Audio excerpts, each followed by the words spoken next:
In directional selection, the average phenotype of a population shifts in one direction, usually favoring an extreme phenotype. So imagine that most birds in a particular population were sort of a mid-size between this small bird and this big bird. You see it over here. They were some sort of mid-size. Now, directional selection would push and cause an extreme phenotype to be favored so that the average size of the birds in this population either get much closer to these small birds or these big birds. So it can be pushed in either direction depending on the pressure from the environment. So you also will sometimes see stabilizing selection, and this is when extreme phenotypes,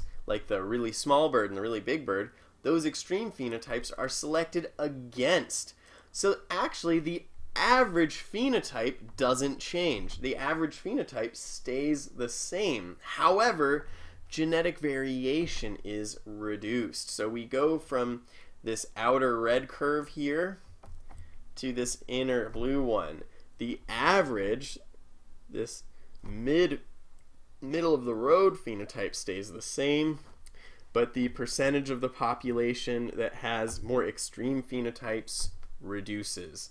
You also will sometimes see stabilizing selection due to a purifying or negative selection, and this is the removal of deleterious alleles, or alleles that have harmful effects on the organism. So purifying selection doesn't always lead to stabilizing selection, but it can, and that's usually when those deleterious alleles result in some extreme phenotype.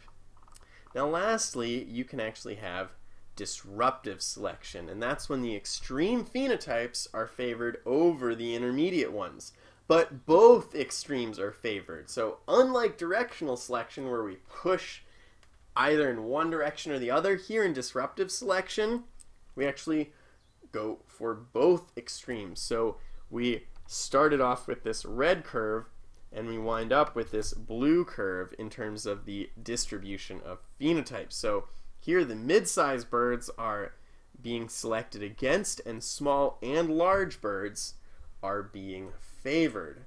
Now let's turn the page, talk about some more types of natural selection.